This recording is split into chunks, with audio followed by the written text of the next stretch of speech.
그 아이 당신의 아니야. 그녀의 입에서 터져 나온 그 한마디가 내 인생을 통째로 뒤흔들었다. 사랑했고 믿었고 함께 미래를 꿈꿨던 아내가 임신 사실을 숨기고 진실을 감추고 있었다는 걸 나는 너무 늦게야 알아차렸다. 출산 후에도 끝나지 않던 싸움, 판결문 위에 적힌 법적 책임이라는 차가운 문장, 그리고 가면 뒤에 숨어 비웃고 있던 사람들. 그날 나는 깨달았다. 진실은 언제나 기다려주지 않는다는 걸. 모든 게 무너진 그 순간 나는 선택해야만 했다. 거짓된 가족을 받아들일 것인가, 아니면 진실을 향해 끝까지 싸울 것인가.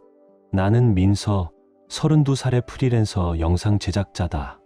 서울 외곽의 조용한 아파트에서 아내 서진과 함께 살고 있다. 서진은 29살, 그래픽 디자이너로 일하고 있다. 우리는 결혼한 지 어느덧 4년째를 향해 가고 있다. 넉넉하진 않았지만 서로에게 기대며 단단히 살아왔다. 아직 젊고 이루고 싶은 것도 많았다. 그래서 아이는 조금 더 미루기로 했다. 솔직히 쉽지 않은 결정이었다. 서진은 아이를 무척 좋아했고 나 역시 아빠가 되고 싶은 마음이 컸다. 하지만 지금은 기반을 다질 때라 생각했고 2년만 더 기다리기로 약속했다. 그때까지는 이 작은 집에서 우리 둘만의 미래를 그려가기로 했다. 대체로 우리의 결혼 생활은 안정적이었다. 서진은 밝고 따뜻한 에너지로 주변을 환하게 만드는 사람이었고 나는 그런 그녀가 늘 자랑스러웠다. 나는 누구보다 그녀를 잘 안다고 믿었다. 그런데 요즘 들어 무언가 조금씩 이상했다. 처음 이상함을 느낀 건 몇 주 전부터였다. 처음엔 단순한 피로라고 생각했다. 서진은 평소보다 예민했고 별것 아닌 일에도 짜증을 냈다가 금세 사과하곤 했다. 나는 그녀가 일 스트레스나 잦은 내 출장으로 외로움을 느끼는 거라 여겼다. 하지만 점점 이상한 변화들이 늘어났다. 두통, 피로감, 메스꺼움 같은 증상이 계속됐고 어느 날 밤엔 갑자기 화장실로 달려가 구토를 하기도 했다. 괜찮아?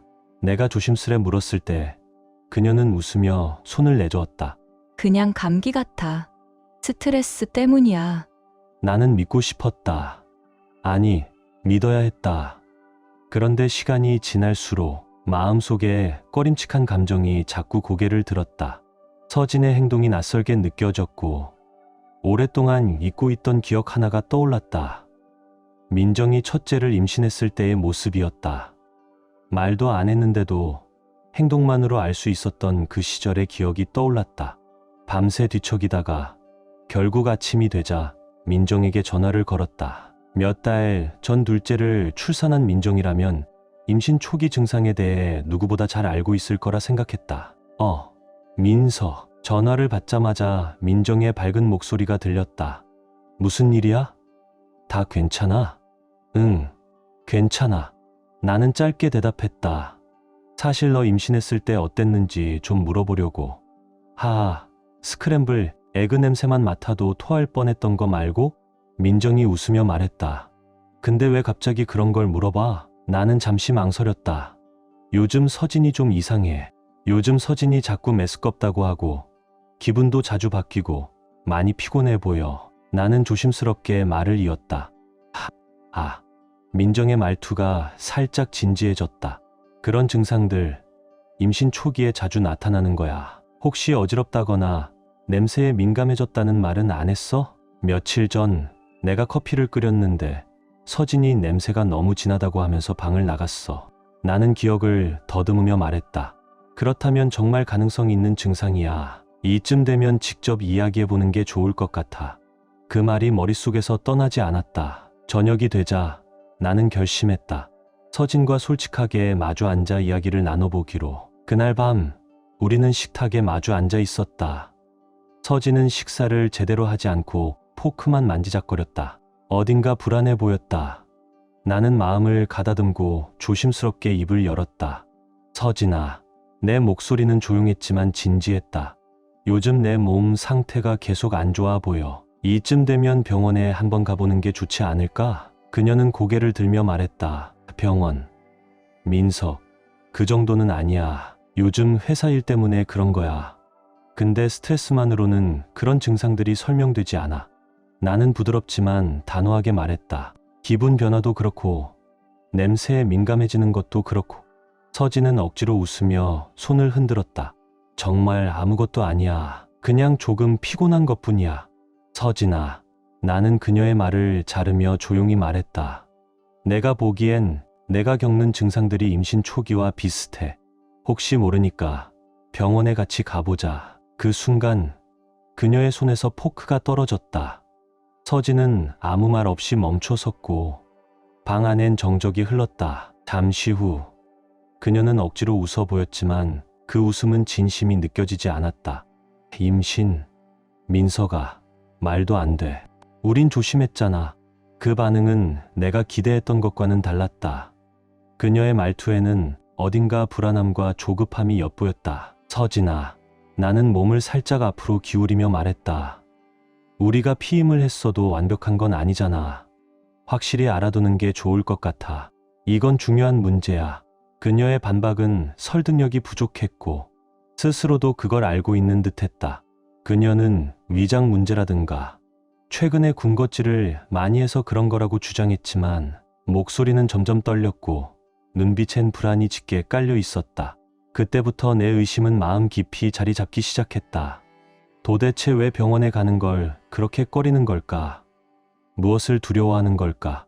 있잖아. 나는 마침내 단호하게 말했다. 내가 예약 안 하면 내가 할게. 이대로 애매하게 넘길 수는 없어. 서진은 아무 말도 하지 않았다. 그저 고개를 천천히 끄덕이며 접시만 바라보았다. 나는 그 침묵이 동의의 표현이길 바랐지만 그녀의 표정을 보고 이 대화가 끝난 것이 아님을 느꼈다. 며칠 뒤 나는 결국 직접 움직였다. 여러 병원을 검색하고 후기들을 비교해가며 신뢰할 만한 산부인과를 찾아 예약을 마쳤다. 서진이 나설 생각이 없다면 이제는 내가 나서야 할 차례였다. 이건 운에 맡길 수 있는 문제가 아니었다. 진료 당일 내 마음은 긴장과 결심으로 가득했다. 정확한 답을 빨리 알고 싶어서가 아니라 계속 쌓여가던 의심과 불안을 더는 견디기 힘들었기 때문이었다. 진실이 무엇이든 나는 마주할 준비가 되어 있었다. 아침이 되자 나는 서진에게 다가갔다. 그녀는 소파에 웅크린 채 휴대폰 화면만 바라보고 있었다. 서진아, 나는 단호한 목소리로 말했다. 준비하자. 오늘 병원 예약돼 있어. 그녀는 눈을 제대로 들지도 않은 채 말했다. 나 병원 안 가도 된다고 했잖아. 지금은 괜찮아졌어. 서진아, 나는 단정한 어조로 다시 말했다. 이건 내가 결정할 일이 아니야. 이미 예약해뒀고 우린 가야 해. 이제 더 말하지 말자. 그녀는 깊은 한숨을 내쉬며 휴대폰을 테이블 위에 내려놓았다. 나 진짜 가기 싫어. 민서가, 당신은 왜 이렇게 작은 일을 크게 만드는 거야? 그냥 넘기면 안 돼? 나는 팔짱을 낀 채 그녀를 바라보며 조용히 말했다. 내가 이러는 건 널 걱정해서야. 지금 상황은 그냥 넘길 수 있는 수준이 아니야. 이건 부탁이 아니라 필요한 조치야. 오, 딥자. 결국 서진은 화를 참지 못하고 방으로 들어갔다. 정말 필요 없는 일인데 작게 중얼거리며 방문을 닫았다. 하지만 나는 물러서지 않았다. 15분쯤 지나서야 서진은 옷을 입고 나왔다. 준비는 끝났지만 얼굴에는 불만이 그대로 담겨 있었다. 병원까지 가는 차 안은 적막했다. 서진은 창밖을 바라보며 팔짱을 낀 채 말이 없었고 나는 묵묵히 앞만 보며 복잡한 감정을 억누르고 있었다. 병원에 도착하자 접수 직원이 우리를 부드러운 조명이 비치는 진료실로 안내했다. 잠시 뒤 산부인과 전문의 박지연 선생님이 들어왔다. 중년의 여성으로 따뜻한 눈빛과 안정감 있는 말투를 지녔다. 그녀는 반갑게 인사를 건네고 서진에게 몇 가지 질문을 한 뒤 검진을 시작했다. 나는 상담실에서 홀로 결과를 기다리며 온갖 생각이 머릿속을 가득 메웠다. 문이 열리고 박지연 선생님이 들어왔을 때 그녀는 차분하고 전문적인 어조로 입을 열었다. 축하드려요. 서진 씨, 임신 8주 차예요. 서진은 놀라는 듯 숨을 들이쉬며 두 손으로 입을 가렸다. 어머, 정말요? 믿기지 않아요. 민석, 당신도 들었지? 놀람과 기쁨이 뒤섞인 목소리로 이어 말했다. 전혀 몰랐어요. 요즘 일이 너무 바빠서 생각도 못했네요. 그녀는 말을 계속 이어갔지만 그 어투에는 어딘가 준비된 듯한 어색함이 묻어났다. 하지만 나는 그 말들에 집중할 수 없었다. 머릿속엔 단 하나. 8주. 거의 2달 전 그 시점이 뭔가 이상했다. 진료가 끝난 뒤 박지연 선생님은 서진에게 임신 중 관리에 대해 설명하고 다음 진료 일정을 안내해 주었다. 병원을 나서려던 순간 나는 서진에게 말했다. 먼저 차에 가 있어. 나는 계산하고 바로 나갈게. 서진은 잠시 망설이다가 고개를 끄덕이고 조용히 자리를 떠났다. 그녀가 나간 뒤 나는 컴퓨터 앞에 앉아 있던 박지연 선생님에게 조심스레 다가갔다. 선생님, 잠시 여쭤봐도 될까요? 나는 목소리를 낮추며 말했다. 그녀는 고개를 들고 부드럽게 미소 지었다. 물론이죠. 저희 부부는 계속 피임을 해왔어요. 물론 완벽하지 않다는 건 알지만 이런 경우도 가능한가요? 나는 단어 하나하나를 신중히 골라 말했다. 그녀는 잠시 생각하듯 고개를 끄덕였다.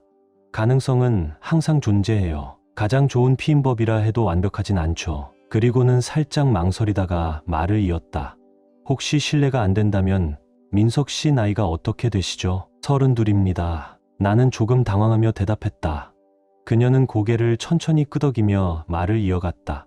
요즘은 그 나이에도 자연 임신이 쉽게 되지 않는 경우가 많아요. 그런데 이렇게 빨리 임신된 건 민석 씨가 건강하신 편일 수도 있죠. 드물지만 정자 활동이 아주 활발한 분들도 계시거든요. 그녀의 말은 부드러웠지만 그 속에 담긴 의미는 분명했다. 이 상황은 뭔가 설명이 잘 맞지 않는다는 것. 나는 감사 인사를 하고 병원을 나섰다. 그 순간부터 머릿속은 더욱 복잡해졌다. 의심과 혼란이 끊임없이 몰려들었다. 8주 거의 2달. 나는 지난 몇 주를 떠올리며 되짚어보았다.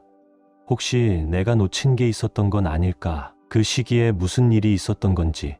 어떻게든 시간, 계산이 맞을 수 있는 이유를 찾으려 애썼다. 차로 향하던 중 조수석에 앉아 휴대폰을 보고 있는 서진이 보였다. 그녀의 표정은 놀랄 만큼 평온했고 그 모습은 지금 내 감정과는 너무도 달랐다.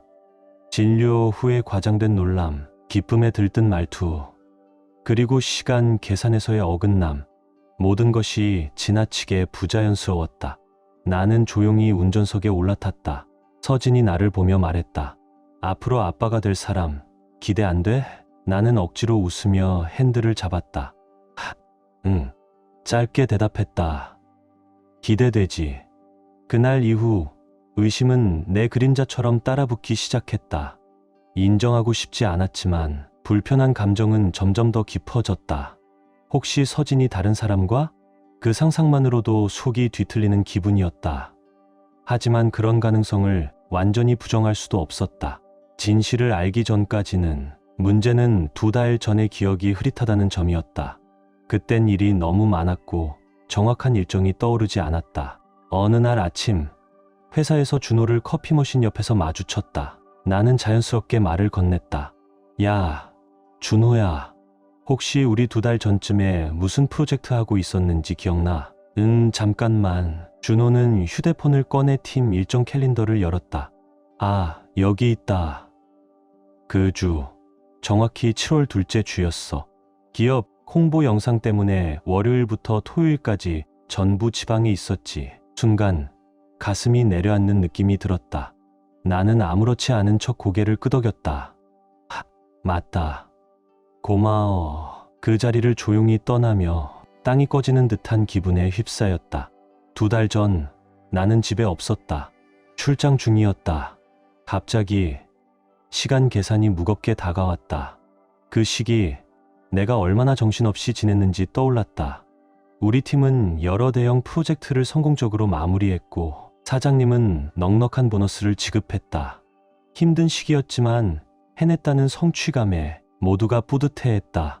나는 안도의 한숨을 쉬며 일의 끝에 취해 있었고 다른 건 생각할 여유조차 없었다. 하지만 지금 그 모든 기억이 선명하게 떠올랐다. 나는 그 시기 내내 집에 없었다. 임신 시점과는 전혀 맞지 않았다. 이제 내 의심은 단순한 착각이 아니었다. 분명한 근거가 있었다. 그날 저녁 나는 결심했다. 이제는 확실히 알아봐야 했다. 혹시 아무 일도 아니라면 이 불안도 끝낼 수 있을 테니까. 우리는 소파에 나란히 앉아 넷플릭스를 훑고 있었다. 나는 조심스럽게 말을 꺼냈다. 서진아, 너 핸드폰 좀 빌려줄 수 있어? 잠깐 뭐 좀 검색하려고. 그녀는 순간 멈칫했다. 짧은 정적이 있었고 나는 그것을 놓치지 않았다. 그냥 내 폰 쓰면 안 돼? 배터리가 거의 다 됐어. 내 폰은 방에서 충전 중이고. 나는 가볍게 웃으며 말했다. 잠깐이면 돼. 그녀의 망설임은 점점 깊어졌다. 잠겨 있는데. 그녀는 약간 긴장한 목소리로 말했다.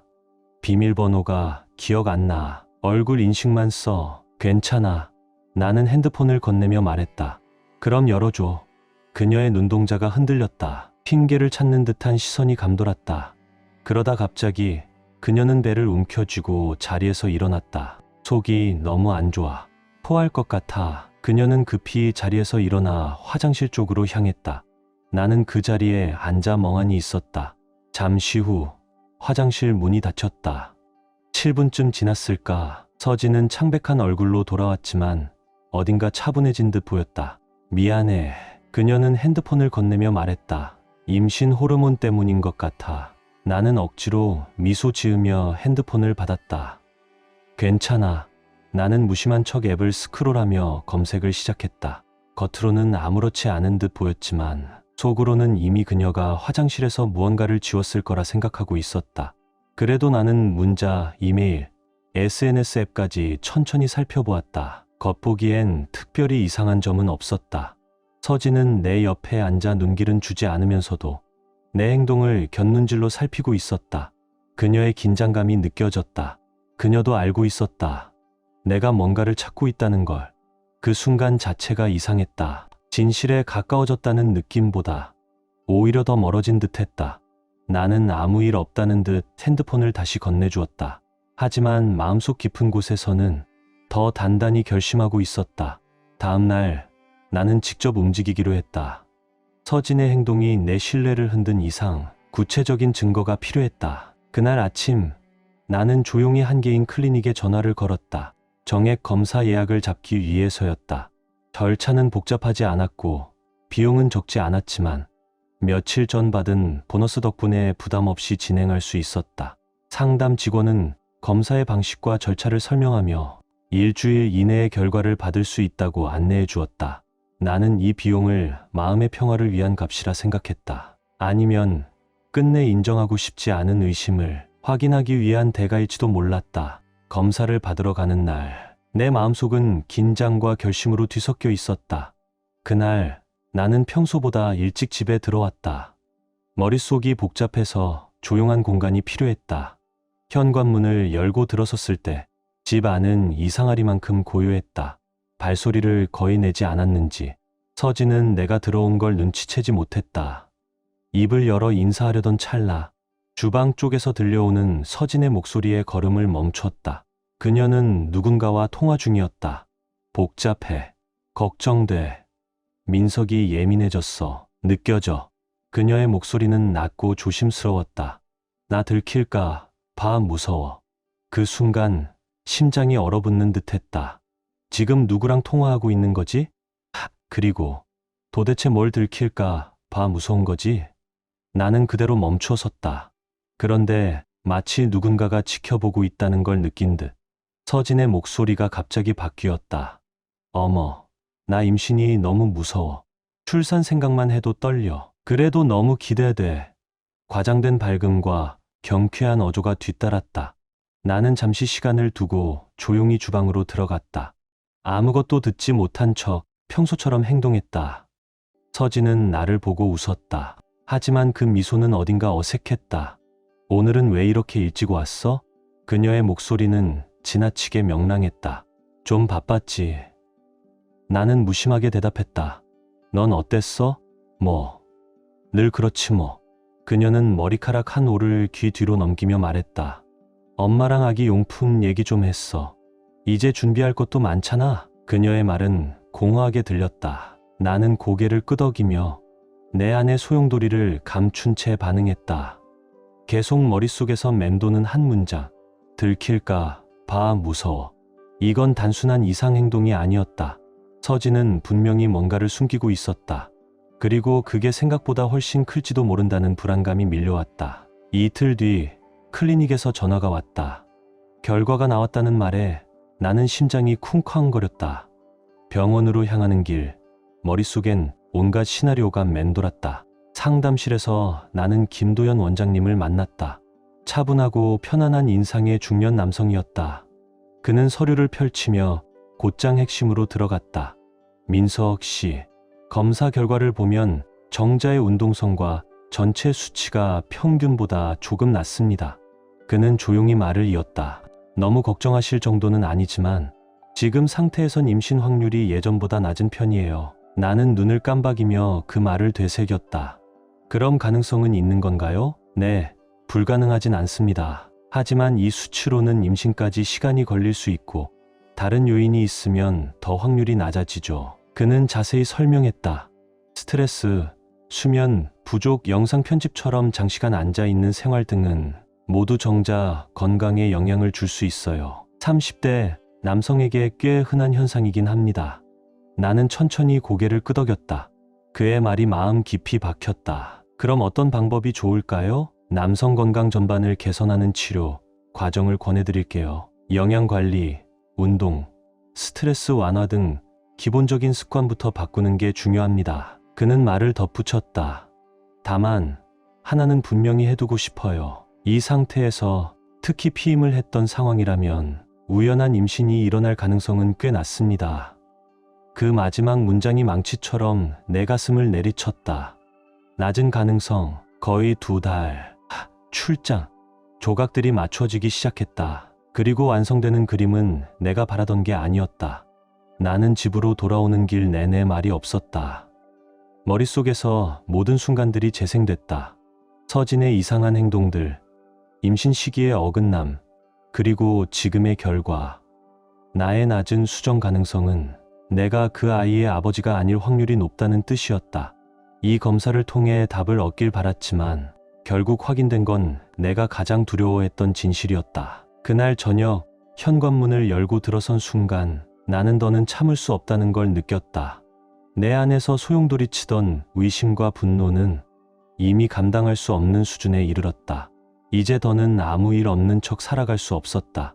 서진은 진실을 들어야 했고 나는 아프더라도 그 진실이 필요했다. 그녀는 거실 소파에 앉아 채널을 넘기고 있었다. 나는 조용히 다가갔다. 우리 얘기 좀 하자. 내 목소리는 분노를 간신히 억누른 채 떨리고 있었다. 서진은 놀란 표정으로 나를 바라보았다. 무슨 얘기? 나는 돌아가지 않았다. 지금 내가 가진 아이, 그 아이의 친자 여부에 대해 진지하게 의심하고 있어. 그녀의 얼굴에서 핏기가 가셨다. 무슨 소리야? 그녀는 살짝 떨리는 목소리로 물었다.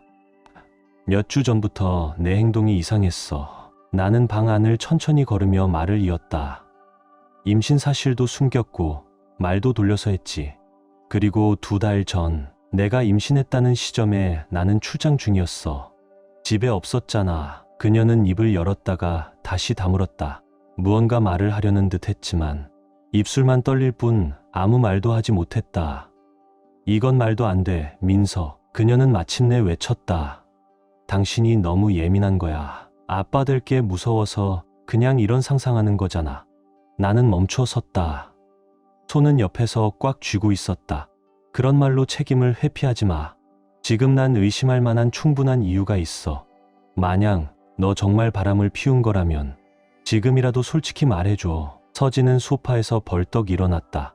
그녀의 얼굴은 분노로 일그러져 있었다. 바람, 지금 나한테 바람을 피웠다고? 나는 당신 아이를 품고 있어, 민석. 나는 지금 인생에서 가장 중요한 순간을 겪고 있는데 당신은 축하하기는커녕 나의 버릴 핑계만 찾고 있잖아. 서진의 말은 가시처럼 꽂혔다. 하지만 나는 물러서지 않았다. 그럼 그 아이가 정말 내 아이라면 왜 그렇게 방어적이야?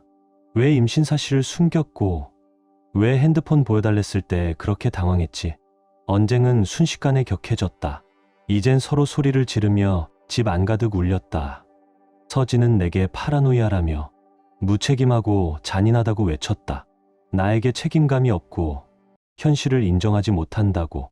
하지만 그녀가 감정을 밀어붙이면 밀어붙일수록 나는 오히려 확신이 들었다. 그녀는 뭔가를 숨기고 있다. 그리고 결국 그 순간이 터졌다. 그 아이 당신 애 아니야. 그녀가 비명을 질렀다. 그 말은 천둥처럼 방 안을 때렸다. 심장은 미친 듯이 뛰었고 방금 들은 말이 머릿속에서 반복됐다. 방금 뭐라고 했어? 나는 낮고 차가운 목소리로 물었다. 서진의 눈이 휘둥그레졌다. 그녀도 자신이 무슨 말을 했는지 깨달은 눈치였다. 그런 뜻이 아니었어. 그녀는 말을 더듬었다. 내 말은 당신이 지금 아빠가 되기 싫어하는 것처럼 행동하니까 아예 당신이 아빠가 아닌 것처럼 느껴졌다는 뜻이었어. 그래서 그렇게 말한 거야. 그 설명은 말도 안 되는 궤변이었다. 억지스럽고 절박한 변명이었다. 나는 말이 나오지 않았다. 넌 지금 거짓말하고 있어. 나는 싸늘하게 말했다. 입에서 진심이 튀어나온 거야, 서진. 이제 와서 수습하려 하지 마. 아니야. 그녀는 울부짖었다. 눈물이 얼굴을 타고 흘러내렸다. 그렇게 말하려던 게 아니었어. 민서가. 당신이 내 말을 왜곡하고 있는 거야. 나는 그녀를 똑바로 바라보며 말했다. 목소리는 분노와 배신감으로 떨리고 있었다. 이게 바로 내가 기다려온 진실이야. 비록 의도한 건 아니었지만 넌 결국 스스로 고백했어. 서진은 바닥에 주저앉아 흐느끼기 시작했다. 하지만 나는 아무런 연민도 느끼지 못했다. 그녀는 자신의 행동을 후회해서 우는 게 아니었다. 들켰다는 사실에 무너진 거였다. 그날 밤 언쟁은 몇 시간이나 이어진 것처럼 느껴졌다. 결국 서진이 먼저 포기했다. 그녀는 침실로 들어가 가방을 싸더니 문 앞에 서서 말했다. 엄마 집에 갈 거야. 그녀의 목소리는 분노로 떨리고 있었다. 이런 말도 안 되는 의심을 받으면서는 도저히 못 살겠어. 나랑 아이한테 지금 필요한 건 조용한 환경이야. 나는 그녀를 말리지 않았다. 문가에 서서 그녀가 짐을 들고 나가는 모습을 조용히 지켜봤다. 문이 쾅 하고 닫히는 소리가 남았다. 서진이 친정으로 떠난 지 이틀쯤 지나 전화 한 통이 걸려왔다. 발신자는 윤숙, 그녀의 어머니였다. 그녀는 늘 내게 예의 바르게 대했지만 이번 통화는 결코 온화하지 않을 거란 걸 직감했다. 윤숙 어르신은 수십 년 경력의 변호사였고 집요하고 날카롭기로 유명했다. 전화를 받는 순간 그녀의 단호한 말투가 바로 전해졌다. 민석 씨, 우리 얘기 좀 해야겠어요. 나는 숨을 고르며 대답했다. 무슨 일이시죠? 서진이 말이에요. 그녀는 본론부터 시작했다. 그리고 이 황당한 이혼 소송 얘기. 나는 한숨을 쉬며 답했다. 어머님, 상황을 잘 모르시는 것 같네요. 저는 그 아이의 친자 여부에 대해 진지한 의심이 있습니다. 잠시 침묵이 흐른 뒤 수화기 너머로 짧고 날카로운 웃음이 들렸다. 민석 씨, 그럼 아주 분명히 말씀드릴게요. 그녀의 목소리는 단호하고 냉정했다. 민석 씨가 믿든 안 믿든 법적으로는 아내가 혼인 중에 낳은 아이는 남편의 자녀로 간주됩니다. 이건 가족법상 친생자 추정 원칙이에요. 법원은 당신의 의심에 관심 없습니다. 그녀의 말은 내 뺨을 때리는 듯한 충격이었다. 말도 안 돼요. 나는 목소리를 높였다. 그 아이가 내 자식이 아니라면 그걸 입증하는 건 민석 씨가 생각하는 것만큼 간단하지 않아요. 윤숙 변호사는 말을 끊지 않고 이어갔다. 친자 확인 검사는 결과를 줄 수는 있어요. 하지만 법적 책임에서 바로 벗어날 수 있다는 뜻은 아니에요. 당신은 아직 서진의 남편이고 법은 임신한 아내의 권익을 보호합니다. 나는 말없이 수화기를 쥐고 있었다. 그녀는 멈추지 않았다. 그게 무슨 뜻이냐고요? 아이 출산 전까지 당신은 법적으로 서진을 부양해야 할 의무가 있다는 뜻이에요. 그 말은 서진의 의료비, 생활비도 책임져야 한다는 뜻이에요. 나중에 그녀가 이혼을 선택한다 해도 위자료나 양육비 문제에서 벗어나기 쉽지 않을 겁니다. 아이의 생물학적 친부 여부와는 관계없이 법원은 항상 임산부와 아이의 복지를 우선시합니다. 그건 말도 안 돼요. 나는 목소리를 높였다. 그럼 저는 스스로를 보호할 방법이 없다는 겁니까? 윤숙의 목소리는 차갑게 식었다. 제가 말하고 싶은 건 당신이 이혼을 제기한다든가 불륜을 근거 없이 주장하는 등의 갑작스러운 행동을 한다면 법정에서 절대 유리할 수 없다는 거예요. 지금 서진은 심리적으로도 민감한 상태고 판사는 당신의 행동을 유기나 감정적 학대로 판단할 수 있어요. 그런 길로 가지 마세요. 민석 씨. 나는 수화기를 세게 움켜쥐며 분노를 억눌렀다. 그럼 아이가 태어난 후에 DNA 검사를 하면 되겠네요. 그게 모든 걸 밝힐 겁니다. 윤숙은 짧게 웃었다. 설령 검사가 당신이 생물학적 아버지가 아니라는 걸 증명하더라도 그게 곧 법적 책임에서 벗어날 수 있다는 뜻은 아닙니다. 혼인 중 임신했고 출산 당시 당신이 가정의 구성원이었다면 법원은 아이의 최고 이익을 기준으로 판단해요. 법이 그렇게 단순하다고 생각하지 마세요. 그럼 결국 제가 그냥 착한 남편 코스프레나 하라는 말씀이세요? 나는 씁쓸하게 되물었다. 윤숙의 목소리는 한층 더 단단해졌다. 내 말은 이 말도 안 되는 소란을 그만두고 서진과 화해하라는 겁니다. 당신들 부부는 오랜 시간을 함께했고 그 아이는 여전히 당신 아이일 수도 있어요. 하지만 계속 이대로 밀어붙인다면 후회하게 만들어 드릴 수 있습니다. 나는 이 지역에서 가장 센 이혼 전문 변호사들을 알고 있어요. 민석 씨, 그들과 싸우고 싶지는 않으시겠죠? 그녀의 협박은 내 안에 또 다른 분노를 불러일으켰다. 저를 바보 취급하지 마세요. 나는 이를 악물고 말했다. 서진이 외도를 했다면 난 당연히 그녀를 떠날 권리가 있어요. 남의 아이를 키울 생각은 없습니다. 그건 당신의 선택이에요. 윤숙은 냉정하게 말했다. 하지만 그 선택은 당신 인생에서 최악의 결정이 될 거예요. 당신은 수없이 많은 소송에 시달릴 거고 서진의 생활비를 계속 부담하게 될 수도 있어요. 심지어 그 아이에게도 수년간 경제적으로 얽힐 수 있습니다. 그게 진짜 당신이 원하는 겁니까? 더는 참을 수 없었다. 당신한테 협박당할 생각 없어요. 윤숙 변호사님. 나는 목소리를 떨며 말했고 분노는 가슴까지 차올랐다. 서진이 날 배신했어요. 난 진실을 알고도 거짓된 결혼을 이어갈 생각. 추호도 없습니다. 수화기 너머엔 짧지만 날선 침묵이 흘렀다. 그리고 윤숙 변호사의 목소리가 다시 들려왔다. 그녀의 어조는 칼날처럼 날카로웠다. 민석 씨, 지금부터 당신이 어떤 선택을 하든 그게 어떤 전쟁으로 이어질지 잘 생각하세요. 당신은 지금 감당 못할 싸움에 발을 들이고 있는 겁니다. 나는 대답하지 않았다. 전화를 끊고 휴대폰을 탁자 위에 내리쳤다. 손은 떨리고 있었고 머릿속은 분노와 혼란으로 가득했다. 윤숙의 말은 분명했다. 법은 내 편이 아니었다. 하지만 그렇다고 내가 물러설 생각은 없었다. 그날 밤 나는 결심했다. 더는 기다릴 수 없었다. 내 삶을 되찾고 싶다면 지금 당장 법적 조력을 구해야 했다. 인터넷을 뒤지고 주변에 수소문한 끝에 평판 좋은 가사 전문 변호사 한 명을 찾았다. 이태훈 변호사, 수십 년 경력을 가진 중년의 남성으로 불필요한 말은 없고 실력만으로 평가받는 인물이었다. 비용은 만만치 않았지만 윤숙 변호사 같은 상대를 맞서려면 그 정도는 각오해야 했다. 사무실에서 처음 만난 태훈 변호사는 내 말을 조용히 진지하게 들었다. 서진의 행동, 임신 사실 은폐, 실수로 튀어나온 고백과 번복, 임신 시점의 일정, 윤숙의 협박, 그리고 아이에 대한 내 의심까지 모든 이야기를 마친 뒤 그는 의자에 기대어 손가락을 맞대고 말했다. 민석 씨, 솔직히 말하죠. 윤숙 변호사의 말 상당 부분은 맞습니다.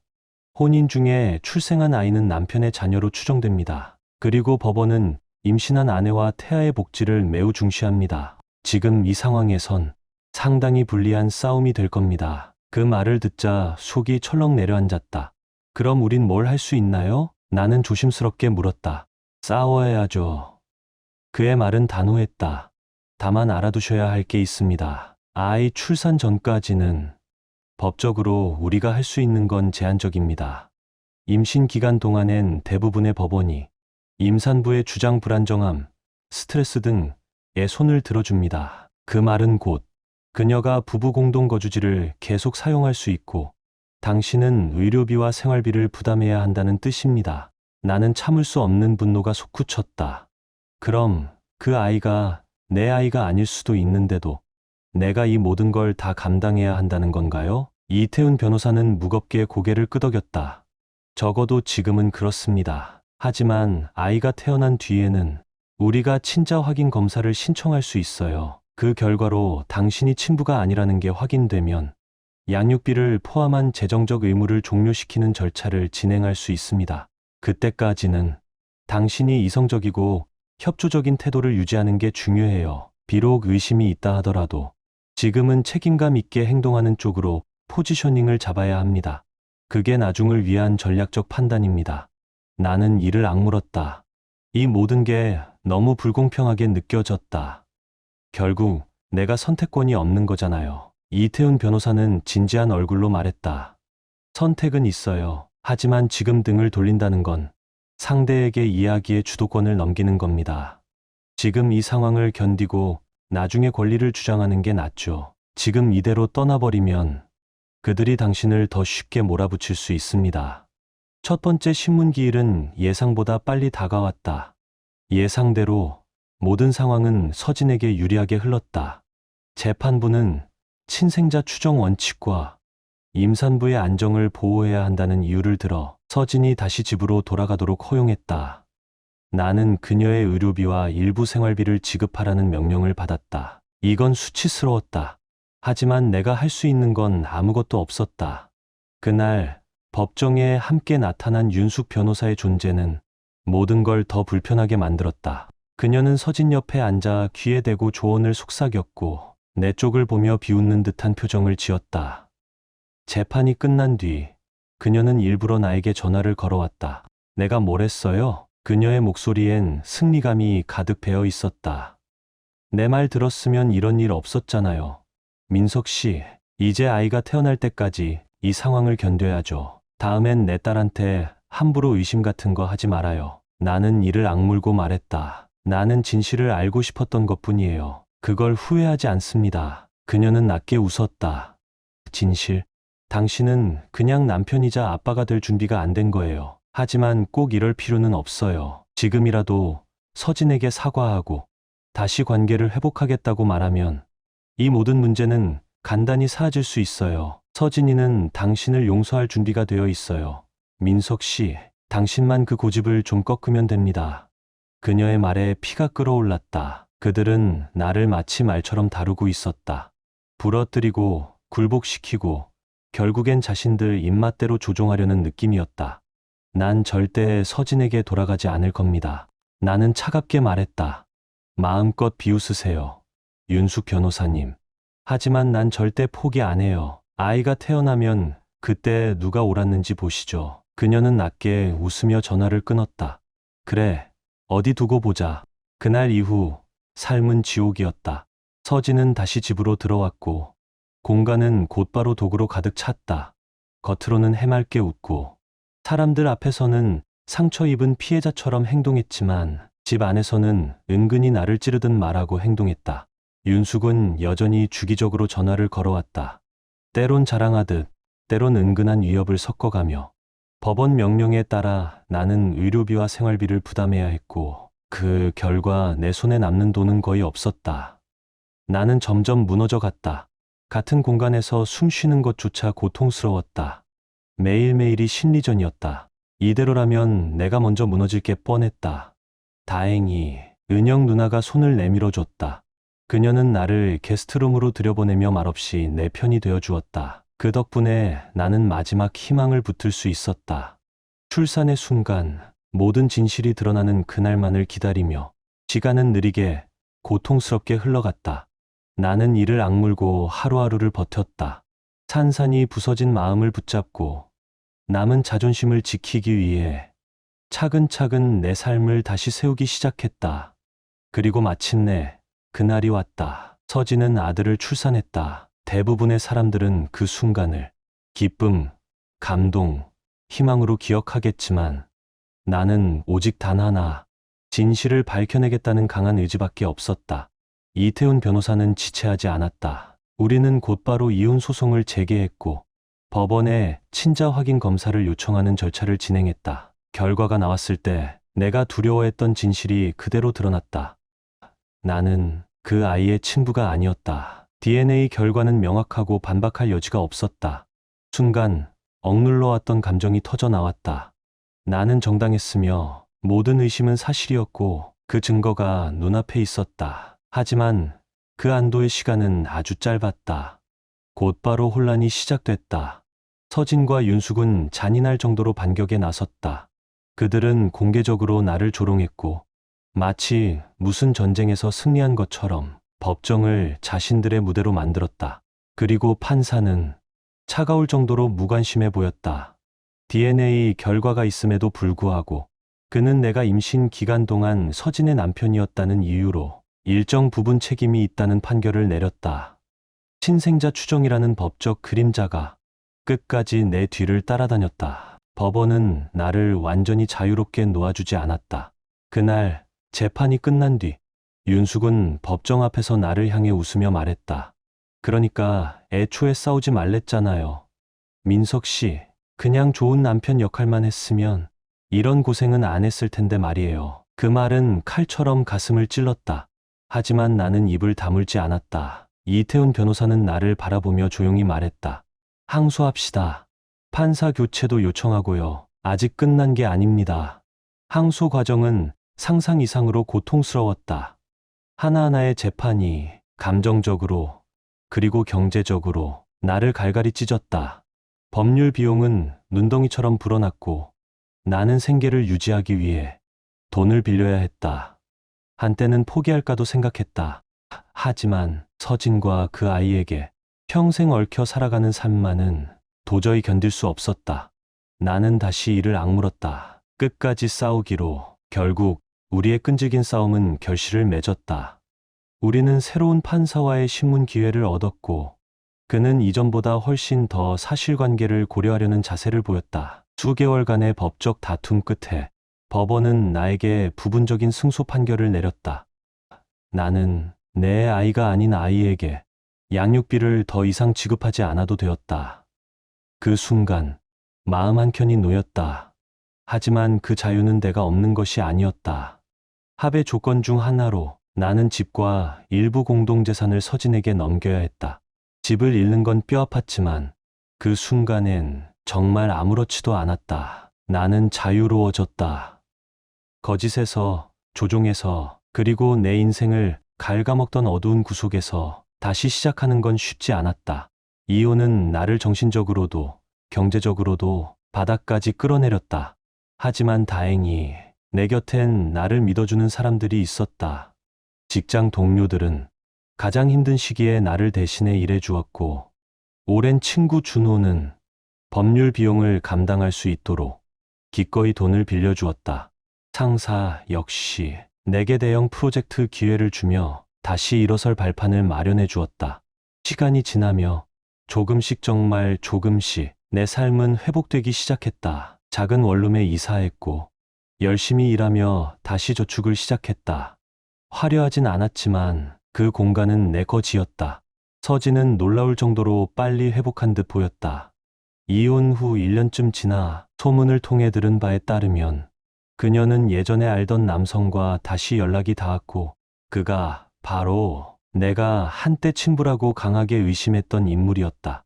그들은 꽤 행복해 보였다. 내 마음 한편에선 오히려 안도감이 들었다. 그녀가 자신의 삶에 만족한다면 내 삶에 더 이상 간섭하지 않겠지.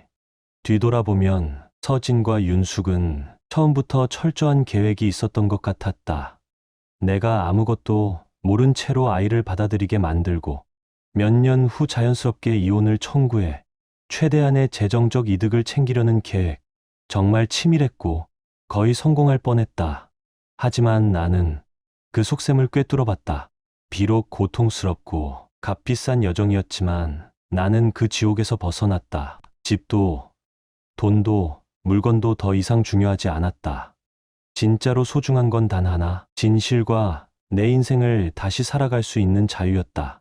결국 민석 씨는 모든 걸 잃었지만 진짜 중요한 건 지켜냈어요. 진실과 자존심, 그리고 자신의 인생을 다시 살아갈 자유. 사랑이라는 이름 아래 감춰졌던 조작과 이용은 끝내 들통났고 그 속에서도 무너지지 않고 스스로를 지켜낸 그의 용기에 박수를 보냅니다. 이 이야기는 단순한 부부싸움이 아니라 누가 내 편인지, 누가 내 삶을 침범하고 있는지를 끝까지 바라보고 믿어야 한다는 걸 말해줘요. 진실은 때론 아프지만 그걸 마주하는 용기야말로 진짜 자유의 시작인 것 같아요. 이 이야기를 통해 뼈저리게 느꼈어요. 끝까지 함께 해주셔서 진심으로 감사합니다. 공감하셨다면 구독과 좋아요로 마음을 나눠주세요. 그리고 응원의 댓글을 남겨주시면 더 좋은 영상을 만들 수 있는 힘이 됩니다. 그럼 다음 영상에서 다시 만나 뵙겠습니다.